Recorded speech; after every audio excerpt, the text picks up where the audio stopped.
I was professed assistant of St. Francis in 1961. That means that I've been a professed sister of St. Francis for 54 years. I was in many different schools from different levels. I taught practically every grade up until I went to high school in 1973. And I taught algebra, geometry, and trigonometry in high school. In 1985, Sister Rose Cecilia called me when I was up in Reading teaching and asked if I was interested in going to the missions because they needed somebody in Zambia. So I said, well, I had always thought about it, so yeah, I was willing to go. So after that, I had to go for a program, training program, and orientation and so on. And it was very exciting. I was really interested in going. I looked forward to it. At the end of 1985, I went to Zambia. It was really overwhelming, really, because there were so many teachers. There was over 100 teachers in the school. And they spoke English, but it was hard to understand what they were saying. You know, I mean, their accent was very strong. And I was assigned to 4 classes in the high school. So I just got started, and the kids had no books. Some had no pens. So I had to figure out how I was going to teach them without, you know, everything had to be written on the board. They had nothing, no printed papers you could give them or anything like that. So you just had to start out and put the lesson on the board, put the definitions on the board, put everything on the board for them, and then give them an assignment to work at night, and you also had to put that on the board. So it was quite strenuous, and I said to myself, well, now if I get any donations, I know what I'm going to do. I'm going to look for books for these kids, because it was just almost impossible, you know. So I did get some money.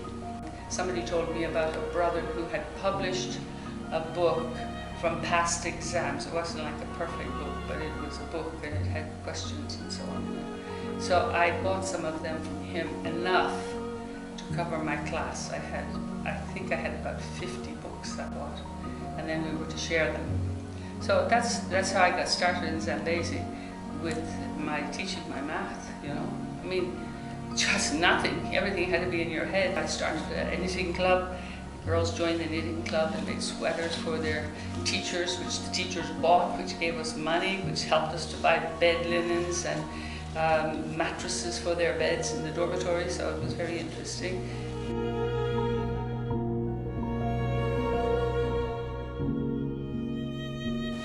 After 2 years, like in 1988, beginning of the 3rd year, I was asked if I would go to Kenya, because Sister Ann Mancini had been working in Kenya, but she was living alone, and she needed somebody to live with her. She didn't like living alone.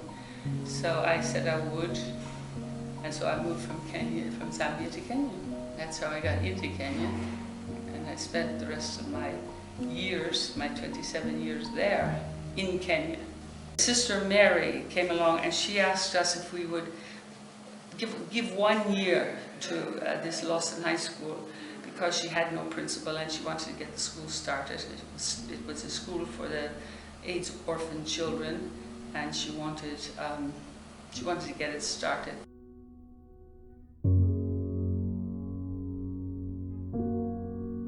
So we said we would. We asked the congregation and they agreed. So we said we would do it for a year, and we started out, got the school going from scratch, got the books, got the uniform, got everything, and hired teachers and everybody. So we got started, and the school was going nicely for the first year. And then Sister Esther came over to visit, and so Mary asked Esther if we could stay for another year. So we stayed for another year.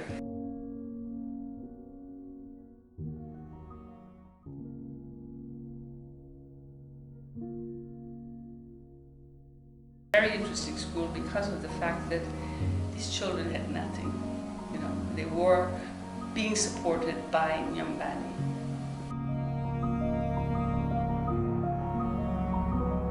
One poor family in particular that really touched my heart.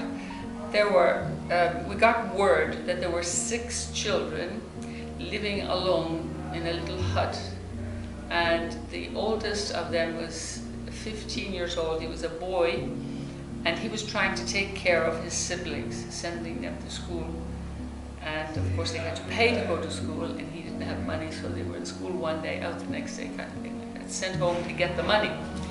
And they had been living now almost a year since they had lost their last parent. And then a story came in that they were being exploited. So New Maddie went out to investigate to see what was going on, and sure enough, there was a man.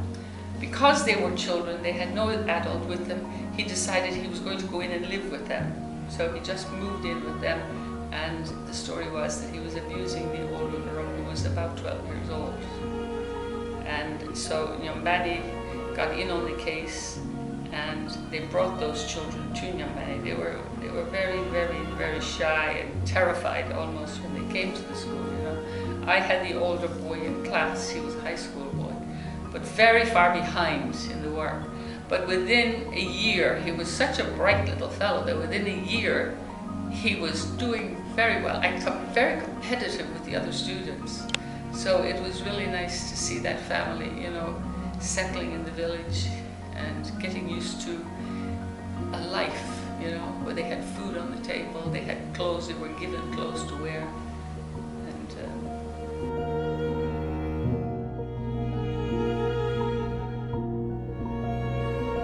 When I came home, I taught at Newman. I had taught at Newman before, but I got a job there teaching. I decided when I was in Nyambani, we had students from the outside who also went to school there. They weren't complete orphans, but they were very, very, very poor children. Some of them were orphans, and some of them were like half orphans, if you want to say, missing a mother or a father. And so they took some students into the school, hopefully to help raise to raise some money, actually. So they were charged school fees. And some of them came very long distances and by foot, through all kinds of weather, through all kinds of terrain and territory. The bush was, it wasn't a real safe place. So I had decided when I came back, I was going to see if I could raise money to buy bicycles for them. And that was my first thing that I did when I came back. I set up a flea market, and we raised enough money to buy bicycles for 34 students. So that was really a big thing for them. I'm delighted with that. And then after we succeeded at that, so I decided, well, why not continue it and help the poor children who can't afford to pay their school fees. So we have been doing that since, having the flea market, getting money in, sending it. In the beginning, I was able to name students that I knew were destitute from outside.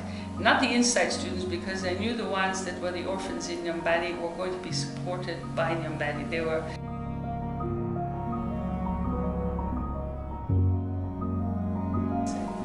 So that's why I started that thing, and I kept it going up till even this year.